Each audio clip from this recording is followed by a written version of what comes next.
Memang terbalik. Nah, sekarang ini saya tunjukkan. Coba lihat, sahih kan di kitab ini. Sahih Al-Bukhari. Sahih artinya bukan otentik. Oke, coba diperhatikan. Memang diklaim sahih yang dimaksud sebagai otentik. Tetapi di dalamnya, kalau Anda baca, tidak otentik, tidak faktual. Di dalamnya isinya adalah konspirasi teori atau cerita-cerita berdongeng. Jadi sahih dalam koridor atau dalam kacamata Islam, dalam aplikasi, bukan arti otentik. Sahih artinya berdongeng. Jangankan kaum ulama, jangankan Nabi, Tuhan pun perlu dikritik. Kenapa ada kejahatan dalam agama Islam dan sesatnya asbab al-nuzul yang terkait dengan ajaran Islam? Saya juga heran mengapa orang ini begitu berani, padahal dari dialeknya dia seorang yang berasal dari Aceh. Bahkan secara eksplisit dia juga menyebut tentang Aceh. Nah, saudara-saudara, bagaimana dia mengkritik? Ini adalah sebuah kritikan yang pedas, tajam, dan sangat menusuk jauh ke dalam. Kalau dilihat dari tata bahasa, gaya bahasa, dia ini seorang ulama ya, kalau saya tidak salah ini. Dia ini seorang yang sangat paham tentang pengajaran-pengajaran atau tentang kitab-kitab. Untuk Anda ketahui, kaum ulama yang sudah saya lihat, mereka bukan ahli moralitas. Dan juga mereka bukan ahli spiritualitas.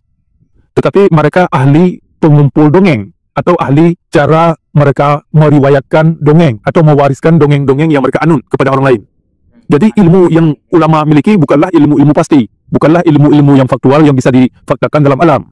Nah, ini perlu diketahui oleh kaum muda, terutama anda-anda yang di bangku kuliah, untuk bisa berpikir secara realistik, secara natural, yang bersandar kepada unsur-unsur alam. Jadi kita fokuskan kepada konsep amar ma'ruf itu apa.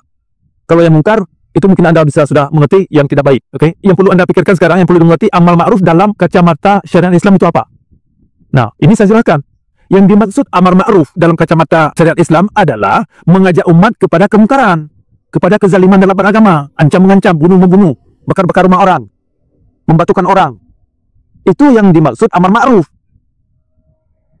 Nah, mungkin anda terkejut ini, kok bisa begitu maknanya? Memang demikian. Jadi amar ma'ruf itu bukan kebaikan. Memang secara liturg biasanya diterjemahkan itu mengajak umat kepada kebaikan, tetapi dalam aplikasi syariah Islam, amar ma'ruf adalah mengajak kaum kepada kezaliman dalam beragama atas nama Tuhan. Makanya anda bisa lihat, kok kaum ulama rajin sembahyang, rajin puasa, pergi haji, umrah, dan mengerjakan ritualitas sembahyang yang luar biasa banyak. Kok perilaku mereka itu mengerikan? Berkawan saja kita ngeri. Nah, kenapa? Kok bisa demikian? Nah, jawabnya, karena yang dimaksud hal-hal yang biasanya kita mengerti, misalkan suri teladan, ternyata yang dimengerti mereka suri teladan bukan perangai-perangai yang baik, bukan perangai-perangai kasih sayang antara sesama, bukan perangai-perangai saling menghormati dan saling bahu-membahu dalam mencari kebenaran, bukan demikian. Yang dimaksud suri teladan adalah perangai-perangai yang beringas, perangai-perangai yang ganas, yang buas, yang berani mengancam orang atas karena berbeda pendapat atas nama Tuhan. Itu yang dianggap aswatun hasanah atau suri teladan. Makanya definisi itu perlu dipikirkan, kok bisa terbalik? Memang terbalik. Nah, sekarang ini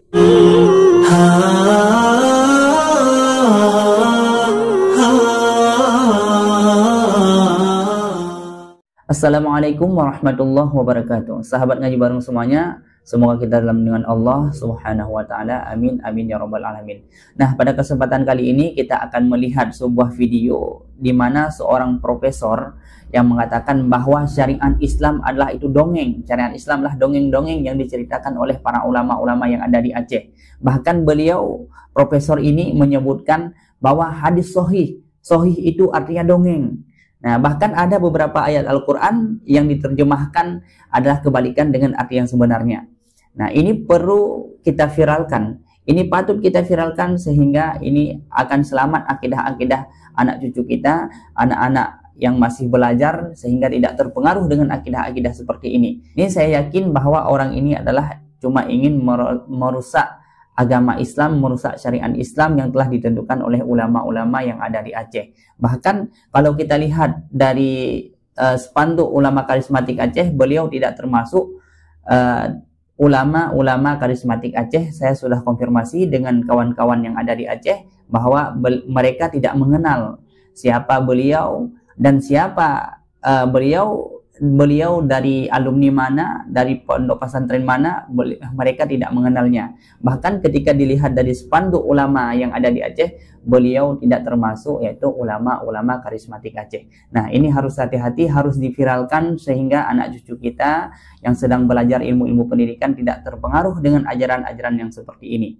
Nah, mari kita simak video selengkapnya agar tidak gagal paham. Assalamualaikum. Topik kali ini kita akan menjawab pertanyaan kenapa ada kejahatan dalam agama Islam ketika semakin mendalam kaum umat Islam itu tenggelam dalam syariat Islam.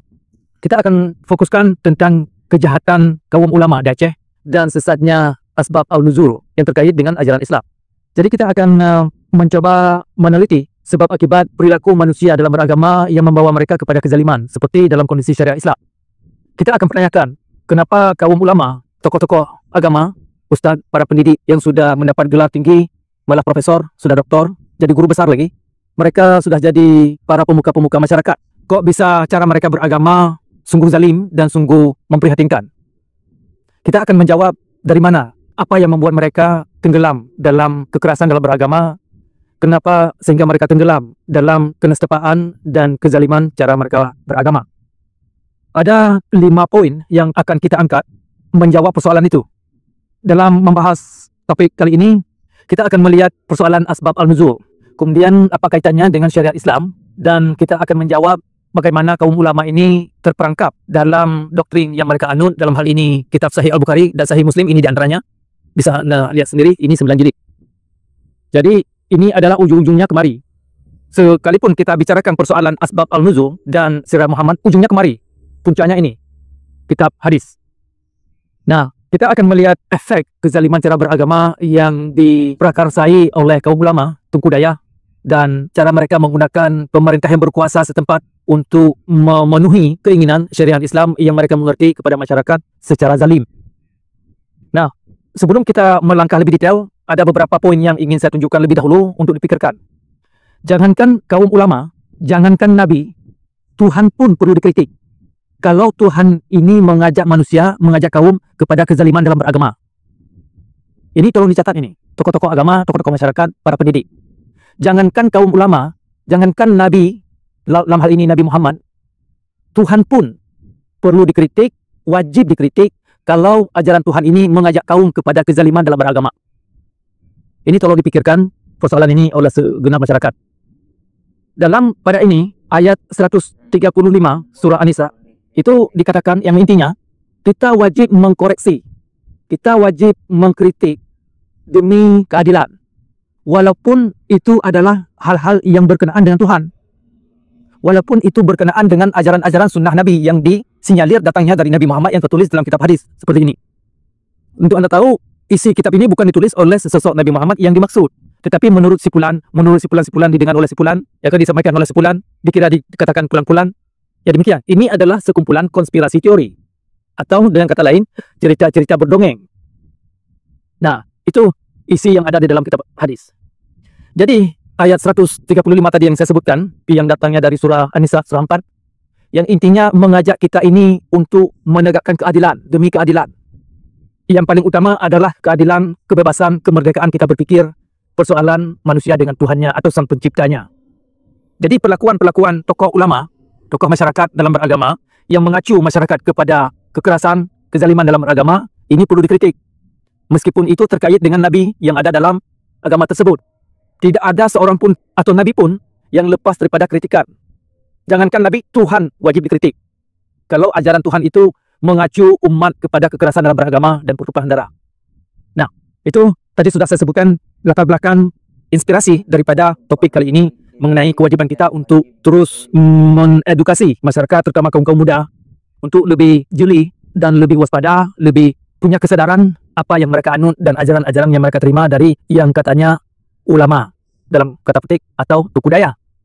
Nah, untuk Anda ketahui, kaum ulama yang sudah saya lihat, mereka bukan ahli moralitas, dan juga mereka bukan ahli spiritualitas, tetapi mereka ahli pengumpul dongeng, atau ahli cara mereka meriwayatkan dongeng atau mewariskan dongeng-dongeng yang mereka anut kepada orang lain.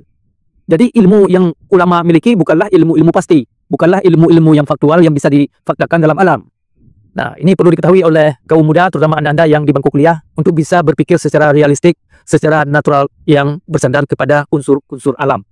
Nah, tadi saya menjelaskan bahwasanya bahasan ini terkait dengan asbab al-nuzul. Perlu saya terangkan anda-anda yang mungkin tidak mengerti apa itu asbab al-nuzul. Asbab al-nuzul adalah konspirasi teori atau cerita dongeng yang dikembangkan dari kitab hadis. Dari sini. Dengan kata lain, asbab al-nuzul adalah penjabaran daripada kitab hadis yang mensinyalir untuk menerangkan sebab dan maksud turun ayat Al-Quran. Jadi, cerita yang ada asbab al-nuzul adalah cerita berdongeng yang mensinyalir, yang menggambarkan sebab akibat atau sebab dan maksud turun ayat Al-Quran. Oke, itu tujuan dan isi inti daripada asbab al-nuzul. Nah, sedangkan syariat Islam, ini saya terangkan definisinya untuk anda-anda yang mungkin kurang mengerti apa itu syariat yang ada dalam kerangka dan koridor agama Islam. Syariat Islam adalah bersandar kepada kitab fikih. Terutama kitab fikih itu juga bersandar kepada kitab hadis ini. Yang ini.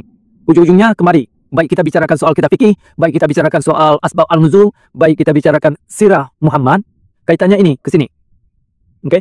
Jadi syariat Islam adalah untuk menjustifikasi ilmu dongeng kepada kezaliman dalam beragama dengan mereferensikan kepada asbab al-nuzul itu tadi.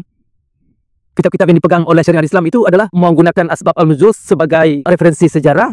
Mana ayat yang ditolak atau mana ayat yang dipakai dalam hal ini, syariat Islam adalah menolak ayat-ayat yang bagus atau definisi-definisi ayat yang bagus yang ada dalam Al-Quran, ini, ya kan? Menolak segala ayat-ayat yang bagus, yang bisa berguna, ditolak. Dan menggunakan definisi-definisi yang membinasakan diri kita sendiri, yang merusak diri kita sendiri, itu yang dipakai. Itu inti syariat Islam. Jadi terbalik, saudara-saudara. Jadi perlu anda ketahui, ini saya ulang. Inti syariat Islam adalah menolak segala definisi ayat yang bagus kepada pembekalan akal pikiran, pemberdayaan akal pikiran kita, dan menggunakan definisi-definisi yang merusak akal dan moralitas kita sebagai syariat Islam yang sering disebutkan hukum Tuhan. Nah, itu inti daripada syariat Islam. Semuanya itu adalah mengacu masyarakat kepada kezaliman dalam beragama. Nanti pada ujung video ini akan saya berikan beberapa contoh, ya kan, beberapa contoh efek daripada ajaran-ajaran tersebut. Dalam hal ini ajaran syariat Islam. Syariat Islam itu menggunakan ayat yang bagus itu yang dianggap sejarah, dan sejarah itu yang masa lalu itu tidak lagi dipakai. Sementara ayat-ayat yang zalim atau mana-mana yang zalim itu digunakan untuk masa sekarang. Nah, jadi terbalik. Alasan syariat Islam menolak ayat-ayat yang bagus, yang bisa dipakai, yang berguna kepada diri kita sendiri dan masyarakat dan dunia dan masyarakat global, itu ditolak karena dianggap itu adalah bagian daripada sejarah saja. Dan kita akan tunjukkan nanti contoh-contoh ayat yang saya maksud. Sementara definisi-definisi yang merusak diri kita sendiri dianggap itulah yang perlu diamalkan. Nanti akan saya tunjukkan ayat-ayat yang saya maksud. Makna-makna ayat yang diterjemahkan yang mengacu masyarakat umat kepada kezaliman dalam beragama. Jadi timbul beberapa pertanyaan dalam hal ini. Kenapa makna yang jelek diperuntukkan kepada kita sekarang? Sedangkan makna yang bagus itu dianggap sudah kadaluarsa, sudah tidak berlaku lagi. Nah, kenapa makna yang bagus dianggap sebatas sejarah? Sebenarnya kan makna ayat yang bagus itu universal, sepanjang masa. Bisa digunakan kapan saja, di mana saja, oleh siapa saja. Tetapi dalam syariat Islam bukan demikian. Makna-makna yang bagus yang ada dalam Al-Quran ini ditolak. Oke? Nah, pertanyaan lanjutnya, kalau demikian, kenapa semua isi Al-Quran tidak dianggap saja bahan sejarah? Ya kan? Kalau memang asbab an-nuzul atau syariat Islam menganggap sebagian daripada ayat Al-Quran ini yang bagus dianggap sebagai sejarah, kenapa enggak semua isi Al-Quran ini sebagai sejarah? Ya kan? Mereka-mereka yang ingin menggunakan Al-Quran ini sebagai jalan untuk merusak manusia, syariat Islam adalah salah satu badan yang menggunakan cara itu. Syariat Islam menggunakan Al-Quran mendefinisikan sebagian ayat Al-Quran untuk merusak umat manusia. Dalam hal ini masyarakat Islam itu sendiri. Makanya korban daripada syariat Islam adalah masyarakat Islam itu sendiri yang pertama. Berbicara tentang Aceh, korban utama daripada syariat Islam adalah anak-anak tokoh-tokoh agama itu sendiri. Anak-anak para pejabat, anak-anak para profesor itu sendiri. Ya, akhirnya juga korbannya itu orang-orang kampung. Orang-orang yang tidak punya kesempatan belajar lebih dalam atau tidak punya kesempatan untuk sekolah tinggi. Tetapi kalaupun mereka sekolah tinggi, mereka sudah termakan dengan dogma dan doktrin buta, juga jadi korban. Nah, begitu bahayanya syariat Islam. Jadi syariat Islam itu bukan mengajak Anda agar Anda jadi orang-orang yang manusiawi dalam agama. Bukan demikian. Syariat Islam itu bukan mengajak Anda untuk bisa menjadi orang yang punya emotional intelligence yang tinggi. Bukan demikian. Syariat Islam bukan mengajak Anda untuk mengetahui nasib dan kondisi surga yang Anda cari. Bukan demikian. Makanya para tokoh ulama itu nggak bisa menerangkan nasib satu rakaat sembahyang yang mereka lakukan apa diterima Tuhan apa tidak. Sehingga akhir hayat mereka pun masih perlu disembahyangkan. karena mereka tidak suci. Kan begitu dianggap. Jadi syariat Islam itu bukan mengajak Anda kepada kehidupan yang terang benderang seperti yang dimaksud. Kepada kehidupan yang rahmatan lil alamin, bukan demikian. Bukan kepada kehidupan yang membuka cakrawala kita yang luas, sehingga kita ini lebih manusiawi dalam kehidupan, lebih produktif, lebih kreatif, sehingga kita bisa berguna bagi diri kita sendiri dan juga bagi orang lain. Bukan demikian. Syariat Islam bukan ke arah itu semua. Jadi, itu perlu dimengerti poros orientasi syariat Islam. Nah, sekarang langsung kita mulai poin-poin yang membuat kaum ulama ini jahat, yang membuat tokoh-tokoh agama Islam ini jahat dalam beragama. Yang pertama, kaum ulama menciptakan Tuhan atau Nabi Muhammad sebagai Rasul sebagai elemen yang ganas, buas, seram, ngeri. Nah, itu yang pertama. Sehingga mereka menggunakan penakutan-penakutan dalam menanamkan ajaran. Sehingga umat harus tunduk kepada ajaran dengan penakutan-penakutan. Dengan membuat konspirasi sejarah atau cerita. Karena umat sudah takut dengan penakutan, mereka tidak bisa berpikir, tidak bisa keluar dari stigma yang cukup menakutkan. Saya ulang, kaum ulama atau tokoh agama menciptakan Tuhan dan Nabi, dalam hal ini Nabi Muhammad, sebagai elemen-elemen yang cukup menakutkan, yang cukup mengerikan dan sungguh zalim. Sehingga umat tidak berani mengkritik, tidak berani memikirkan apa sih sesungguhnya tujuan Nabi dan tujuan Tuhan mengirimkan Quran atau hadis-hadis yang demikian rupa sehingga bisa mengajak kaum kepada kezaliman dalam beragama. Karena sudah takut, tidak berani, tidak punya tempat untuk mengkaji. Nah, itu kondisi yang diciptakan, didoktrin sedemikian rupa sehingga umat terperangkap dalam penjara pikiran. Karena umat sudah terpenjara pikiran mereka susah bisa memikirkan karena sudah saking takutnya. Malah dalam hal ini ujungnya membawa kepada kekerasan dan halal darah atau bunuh-membunuh. Dan akan kita bahas berikutnya. Kemudian yang kedua, kaum ulama menyerukan umat untuk mencintai Nabi tersebut, Nabi yang mereka ciptakan, dan membelanya dengan cara membunuh sesama, dengan cara mengancam sesama, dengan cara bakar-bakar rumah atau bakar-bakar harta benda, demi membela Nabi yang dimaksud. Siapa-siapa yang mengkritik ajaran agama berarti dia sudah menistakan agama, termasuk menistakan Nabi atau menghina Nabi. Nah, jadi cara ulama menciptakan ini menyerukan umat untuk mencintai Nabi Muhammad lebih daripada dirinya, sedangkan Nabi yang dimaksud adalah mengajak mereka kepada kezaliman. Nah, ini satu dogma buta yang sungguh ngeri, yang sungguh mengerikan. Di satu sisi, kita disuruh mencintai Nabi sebagai Rasul yang disinyalir sebagai utusan Tuhan, sedangkan ajaran Nabi itu mengajak kaum kepada kezaliman, bunuh-membunuh, halal darah, ya kan, dalam beragama, demi menegakkan agama atas nama Tuhan. Dalam hal ini agama Islam. Jadi, itu poin yang kedua. Poin yang ketiga, kaum atau tokoh agama menggunakan pemerintah yang berkuasa untuk menggunakan syariat Islam dengan melanggar dan mencabut hak manusia, hak fitrah manusia. Kita tidak bisa berpikir. Kita tidak bisa berpikir di luar apa yang telah digariskan oleh kitab ini. Atau apa yang digariskan dalam kitab fikih. Atau apa yang telah digariskan dengan sejumlah ayat-ayat Al-Quran, makna-makna ayat Al-Quran yang miring, yang merusak diri kita sendiri. Nah, dengan menggunakan pemerintah yang berkuasa, kaum ulama punya power lebih luas. Sehingga ketika masyarakat mengkritik kandungan syariat Islam, itu yang memvonis masyarakat adalah pemerintah. Jadi ulama itu di belakang layar. Nah, bisa mengerti ini. Jadi ulama sudah di belakang layar. Ulama yang mendalangi sebagai dalang pemerintah yang berkuasa. Dalam hal ini, kaum ulama membodohi tokoh-tokoh masyarakat untuk menjalankan syariat Islam.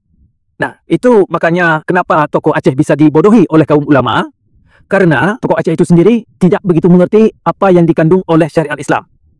Dan biasanya penjelasannya itu tidak jelas apa yang diminta oleh misalkan pihak-pihak pemerintah. Karena pemerintah itu sendiri juga takut mempertanyakan atau mempermasalahkan hal-hal yang miring, apalagi menolak. Kalau menolak berarti mereka ini bukan orang yang ditunjuk Tuhan, demikian. Sehingga pemerintah itu sendiri secara tidak langsung pasrah. Nah, secara kolektif masyarakat sudah pasrah, pemerintah pasrah. Dalam hal ini termasuk para intelektual. Poin yang keempat, dengan menggunakan asbab al-nuzul, mereka bisa mengambil makna yang buruk dan membuang pesan-pesan ayat yang baik. Seperti yang saya katakan tadi itu, sekarang saya akan menunjukkan beberapa contoh yang saya maksud. Ini saya ulang. Dengan menggunakan asbab al-nuzul atau latar belakang sebab dan tujuan turunnya ayat Al-Quran, mereka bisa mengambil makna ayat yang buruk sebagai syariat Islam dan membuang pesan-pesan ayat Al-Quran ini yang bagus, ya kan? Sebagai dalil bahwa ayat yang bagus itu sudah kadaluarsa. Bagian dari sejarah masa lalu tidak perlu lagi. Sekarang yang penting dipikirkan adalah ayat-ayat yang merusak diri.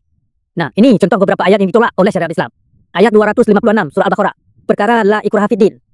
tidak ada paksaan dalam beragama, termasuk orang Islam yang lahir dalam agama Islam itu sendiri. Tetapi ditolak karena asbab an-nuzul bisa menangkis ayat ini tidak lagi berlaku. Bisa menangkis ayat ini dengan alasan ini ayat sejarah saja pada masa lalu. Atau dipakai sebagai untuk mengundang orang masuk Islam saja. Ketika orang masuk Islam tidak bisa keluar. Karena ayat ini tidak lagi berlaku. Jadi dipakai sebatas untuk mengundang orang yang belum Islam untuk masuk Islam. Ketika mereka masuk Islam, ayat ini dipakai sebagai sejarah. Begitu liciknya asbab an-nuzul. Atau begitu liciknya syariat Islam. Ya kan? Kemudian, contoh ayat lagi. Ayat 179 surah Al-A'raf dan ayat 36 surah Al-Isra yang menyuruhkan umat untuk berpikir pakai akal pikiran, pakai hati, pakai indera. Kita ini diberi indera, kita ini diberi akal. Tapi ayat ini ditolak, tidak boleh dipakai. Jangan pakai akal, pakailah percaya buta. Apa yang digariskan dalam kitab hadis, percaya aja. Jangan tanyakan, jangan pertanyakan, jangan permasalahkan, ikut saja. Jadi ayat 179 dari surah Al-A'raf dan ayat 36 surah Al-Isra, seperti saya katakan tadi, mengajak kaum untuk pakai akal pikiran. Jangan kamu ikut yang kamu tidak mengerti. Ya kan? Jangan kamu ikut yang tidak kamu mengerti. Itu bisa Anda baca di ayat 36 surah Al-Isra. Tetapi ayat-ayat yang demikian rupa ini ditolak. Syariat Islam itu mengajak kaum agar jangan pakai akal, pakai percaya buta. Percaya buta, pokoknya yakin saja. Ya kan? Begitu caranya. Nah, kemudian contoh lagi. Ayat 42 dan 43 dari surah Al-Baqarah. Yang mengatakan jangan kamu campur aduk yang fakta dan yang tidak fakta. Kalau yang fakta katakan fakta, yang tidak fakta katakan yang tidak fakta. Jangan campur aduk. Dan hal yang demikian agar menjadi bagian daripada salat. Aqimus shalah, tegakkan kebenaran, tegakkan pernyataan-pernyataan yang faktual dalam alam. Mana untuk kita bisa mengerti mana yang berdongeng, mana yang tidak, mana yang faktual, mana yang tidak. Tetapi ayat 42, 43 surah Al-Baqarah itu ditolak syariat Islam. Dalam syariat Islam itu sangat tidak dianjurkan untuk berpikir secara rasional. Makanya sering kita dengar ceramah-ceramah orang-orang yang mempromosikan hadis atau kitab-kitab Ahlussunnah itu kan cerita-cerita dongeng. Cerita-cerita yang tidak bisa difaktualkan dalam realitas alam. Yang hanya mengandung hipotese dari hipotese yang lain. Sedangkan hipotese di antara hipotese yang dimaksud tidak ada di antaranya yang bisa difaktualkan dalam realitas alam.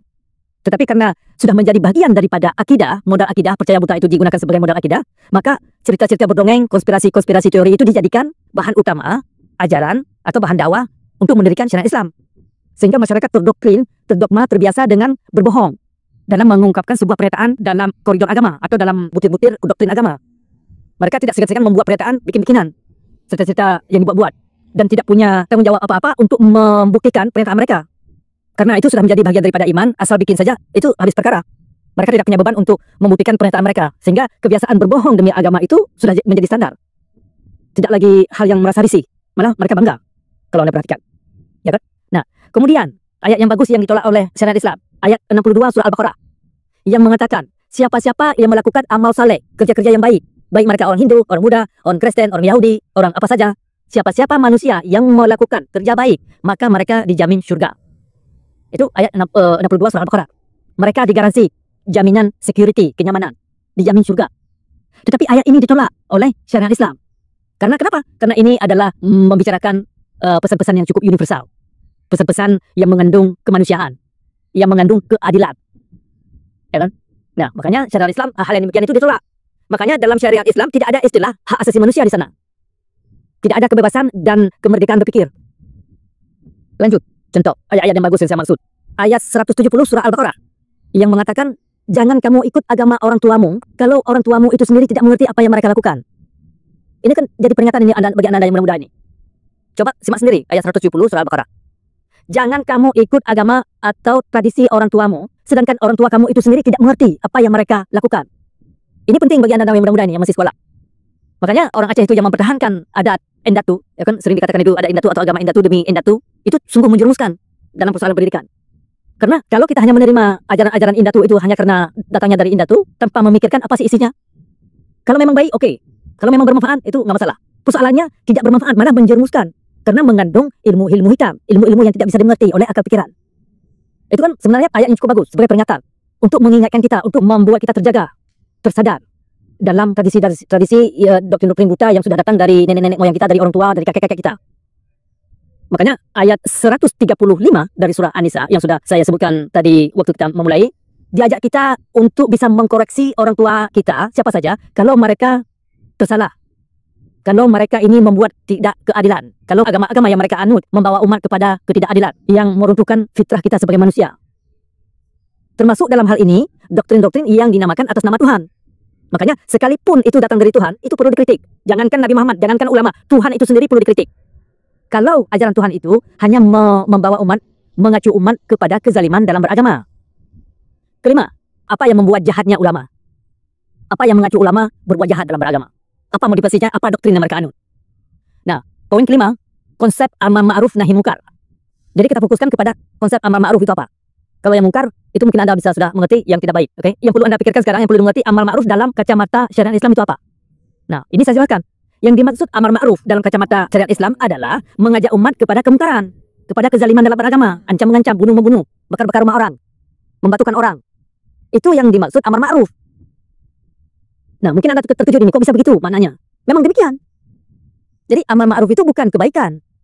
Memang secara literal biasanya diterjemahkan itu mengajak umat kepada kebaikan, tetapi dalam aplikasi syariat Islam, amar ma'ruf adalah mengajak kaum kepada kezaliman dalam beragama atas nama Tuhan. Makanya Anda bisa lihat, kok kaum ulama rajin sembahyang, rajin puasa, pergi haji, umrah, dan mengerjakan ritualitas sembahyang yang luar biasa banyak. Kok perilaku mereka itu mengerikan? Berkawan saja kita ngeri. Nah, kenapa kok bisa demikian? Nah, jawabnya karena yang dimaksud hal-hal yang biasanya kita mengerti, misalkan suri teladan, ternyata yang dimengerti mereka suri teladan bukan perangai-perangai yang baik, bukan perangai-perangai kasih sayang antara sesama, bukan perangai-perangai saling menghormati dan saling bahu-membahu dalam mencari kebenaran, bukan demikian. Yang dimaksud suri teladan adalah perangai-perangai yang beringas, perangai-perangai yang ganas, yang buas, yang berani mengancam orang atas karena berbeda pendapat atas nama Tuhan. Itu yang dianggap aswatun hasanah atau suri teladan. Makanya definisi itu perlu dipikirkan, kok bisa terbalik? Memang terbalik. Nah, sekarang ini saya tunjukkan. Coba lihat, sahih akan di kitab ini. Sahih Al-Bukhari. Sahih artinya bukan otentik. Oke, coba diperhatikan. Memang diklaim sahih yang dimaksud sebagai otentik, tetapi di dalamnya kalau Anda baca tidak otentik, tidak faktual. Di dalamnya isinya adalah konspirasi teori atau cerita-cerita berdongeng. Jadi sahih dalam koridor atau dalam kacamata Islam dalam aplikasi bukan arti otentik. Sahih artinya berdongeng. Baiklah sahabat ngaji bareng semuanya, saya ingin sedikit menanggapi dari video ini yang diceritakan oleh Prof ini. Nah, Prof Cakra, kalau tidak salah saya lihat dari komentar namanya Prof Cakra. Nah, dan yang disampaikan oleh hostnya, saya ingin klarifikasi sedikit. Nah, bahwa host menyebutkan di dalam video ini dia adalah seorang ulama atau pemuka agama yang ada di Aceh. Ini saya sudah melihatnya, saya sudah konfirmasi ada kawan saya di Aceh bahwa beliau adalah tidak termasuk ke dalam ulama karismatik Aceh. Yang ada di spanduk ada foto-foto ulama karismatik Aceh. Mungkin kawan saya banyak ustadz-ustadz juga di Aceh bahwa mereka kenal ulama-ulama Aceh, bahwa yang dikatakan Prof Cakra ini tidak termasuk ulama-ulama yang ada di Aceh. Nah, ini sangat berhati-hati kepada kita semua, jangan salah paham, jangan salah memilih guru sehingga terjadi salah paham seperti ini. Nah, ini sangat berarti apakah ini adalah satu bentuk ingin merusakkan agama Allah atau ingin merusakkan syariat Islam? Bahwa yang dikatakan di dalam syariat Islam itu adalah karangan ulama, dongeng-dongeng para ulama, sehingga beliau mengatakan hadis sahih. Sahih itu adalah dongeng. Nah, na'udzubillah. Nah, ini perlu hati-hati kita menanggapi video seperti ini. Bisa jadi ini ingin merusak agama Islam, ingin merusak syariat Islam. Padahal beliau tidak mengerti bagaimana kehidupan yang sesungguhnya yang dialami oleh ulama-ulama Aceh. Nah, maka beliau berani mengatakan bahwa syariat Islam adalah dongeng para ulama yang diciptakan oleh para ulama. Nah, beliau ini saya yang melihat sendiri foto-foto yang dikirim oleh para ulama, yang ulama karismatik Aceh, beliau tidak termasuk ulama Aceh. Bahkan kita tidak mengetahui siapakah beliau. Kita tidak mengetahui apakah beliau ulama Aceh atau betul. Nah, bahkan banyak yang tidak mengetahui Prof Cakra ini adalah ulama Aceh atau orang yang berilmu Aceh, bahwa tidak mengenal bahwa beliau ini adalah alumni dari mana. Nah, tidak mengenal. Nah, ini perlu hati-hati. Bahwa ini perlu kita viralkan supaya tidak melebar, sangat bahaya bagi pemikiran-pemikiran seperti ini, bisa membahayakan bagi orang-orang Islam. Bahkan kalau kita lihat dari judulnya ditulis adalah gempar ulama Aceh membongkar ajarannya sendiri, bahaya syariat Islam, sesatnya ajaran ngeri. Nah, sedangkan ulama-ulama Aceh lebih paham tentang ilmu agama. Yang kita tahu adalah Aceh memang yang ditegakkan syariat Islam secara khusus yang ada di Aceh. Bahkan ulama-ulama di Aceh adalah ulama yang terkenal, bukan ulama yang abal-abal. Bahkan ulama-ulama di Aceh ini adalah ulama yang punya pesantren yang ribuan muridnya, bahkan guru-guru yang dari alumni tersebut adalah sudah memiliki pesantren-pesantren yang ilmunya tidak diragukan lagi, yang sudah diakui oleh masyarakat. Nah, ini perlu hati-hati, perlu kita viralkan hal seperti ini supaya tidak akan membawa kita ke dalam kesesatan. Terima kasih sudah menonton video ini. Saya harapkan kepada penonton ngaji bareng semuanya agar berhati-hati dalam memilih guru, memilih yaitu para ulama, sehingga kita tidak menjadi kesesatan dalam beragama. Nah, seperti yang ada di video ini sangat bahaya. Bahkan ketika ditafsirkan Al-Quran sudah terbalik dari yang seharusnya. Nah, wallahu alam bisawab, wa ilahi marji wal ma'af. Assalamualaikum warahmatullahi wabarakatuh.